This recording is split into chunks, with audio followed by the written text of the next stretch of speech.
পাকা আম তো প্রায় ফুরিয়েই গেছে, আর খুব বেশি পাকা আম তো খাওয়া যায় না। আমি খুব বেশি পাকা আম দিয়ে ম্যাঙ্গো জুস বা ফুটিকা তৈরি করে রেখেছি। আসসালামু আলাইকুম, কেমন আছেন সবাই?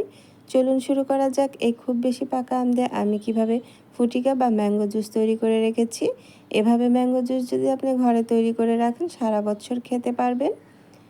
আর খুব মজা হয় দোকানের কেনার থেকে।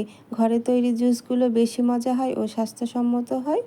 চলুন শুরু করা যাক। দেখে নিশ্চয়ই বুঝতে পারছেন এখানে আমি খুব বেশি পাকা আম নিয়ে নিয়েছি।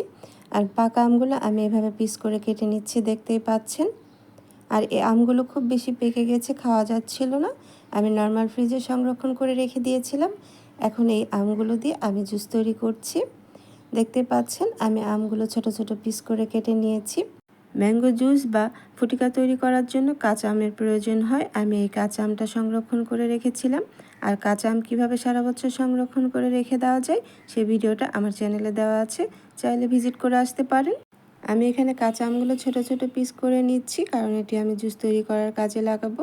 কাঁচা আম দুইভাবে রাখা যায়, একটি সারা বছর, আর যদি কাঁচা আম আপনি নর্মাল ফ্রিজে রেখে দেন তাহলে 2-3 মাস একবারে কাঁচা খেতে পারবেন। তবে কাঁচা আমগুলো কাঁচা অবস্থায় নর্মাল ফ্রিজে রেখে দিলে 2-3 মাস খেতে পারবেন। আর আমি যেভাবে সংরক্ষণ করেছি সে ভিডিওটা দেওয়া আছে। আমি কাঁচা এবং পাকা আমগুলো খুব ভালো করে কেটে নিয়েছি, দেখতে পাচ্ছেন।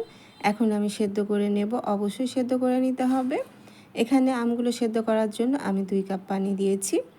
2 কাপ পানি দিয়ে আমি আমগুলো ভালো করে সেদ্ধ করে নেব। পাকা আমটা অবশ্যই পাকা, তবে কাঁচা আমটা সেদ্ধ করে নিতে হবে। আর পাকা আমটাও সেদ্ধ করে নিতে হবে, যেহেতু আমি এটি সংরক্ষণ করে রাখবো। কাঁচা অবস্থায় যদি আপনি জুস করে খান পাকা আমটি, তাহলে প্রায় 1 মাসের মতো খেতে পারবেন। আর সারা বছর যদি আপনি সংরক্ষণ করে খেতে চান তাহলে অবশ্যই আপনাকে এটি খুব ভালো করে সেদ্ধ করে নিতে হবে। আমি সেদ্ধ করে নিয়েছি। এখন আমি ঠান্ডা করার জন্য এক সাইড করে রেখে দিচ্ছি। এখন আমি চিনি শিরা করে নেব। একটি ফ্রাই প্যানে আমি 1/2 কাপ চিনি দিলাম আর 1 কাপ পানি দিয়েছি। এখন আমি চিনিগুলো শিরা করে নিচ্ছি, তবে খুব বেশি আঠালো করে নিতে হবে না। তবে আমগুলো যদি খুবই মিষ্টি থাকে তাহলে চিনিটা আপনারা কমিয়ে বাড়িয়ে দিতে পারেন। আমি 1/2 কাপ চিনি দিয়েছি কারণ আমার আমগুলো খুব মিষ্টি ছিল। দেখতেই পাচ্ছেন চিনিগুলো গলে গেছে। আমি আঠালো শিরা করে নিয়ে একটু গরম করে নিয়েছি। এখন আমি এটি ঠান্ডা করে নেব। অবশ্যই ঠান্ডা করে নিতে হবে শিরাটা যখন ঠান্ডা হয়ে গেছে, আর আমি এদিক থেকে আমগুলো আমি ব্লেন্ড করে নিয়েছি। আপনারা চাইলে ছাকনাতেও ছেঁকে নিতে পারেন। আমি স্মুথ একটা ব্যাটার তৈরি করেছি, দেখতেই পাচ্ছেন। আমের পিউরিটা খুব ঘন হয়ে গেছে। এখন আমি একটি ছাকনা দিয়ে ছেঁকে নিচ্ছি। অবশ্যই আপনারা ছেঁকে নেবেন, কারণ আমি এখানে কাঁচা আম দিয়েছি আর আমি ফ্রোজেন কাঁচা আম দিয়েছি, সেজন্য আমাকে ছেঁকে নিতে হবে।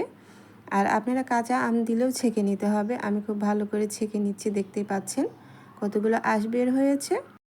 ম্যাঙ্গো জুস বা ফুটিকা তৈরি হয়ে গেছে। এখন শুধু খাওয়ার পালা। খুবই টেস্টি হয়েছে এই জুসটি।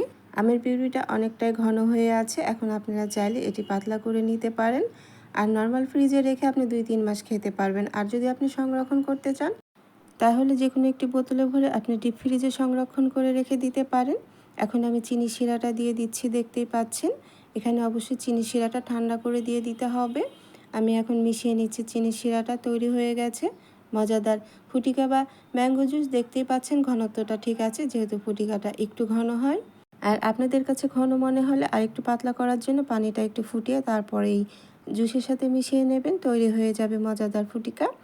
আমি জুসটা সারা বছর সংরক্ষণ করে রেখে দেবো, সেজন্য আমি একটি বোতলে ভরে রেখে দিচ্ছি। আমি ডিপ ফ্রিজে রেখে দেব, আর যখন আমার প্রয়োজন হবে তখন আমি বের করে খেয়ে নেব। খুব বেশি পাকা আমগুলো ফেলে না দিয়ে এভাবে জুস করে আপনি রেখে দিতে পারেন সারা বছরের জন্য। বাইরের কেনা অস্বাস্থ্যকর পরিবেশের জুসের থেকে ঘরে তৈরি জুসটা বেশি স্বাস্থ্যসম্মত হয় আর খেতেও খুবই মজা হয়।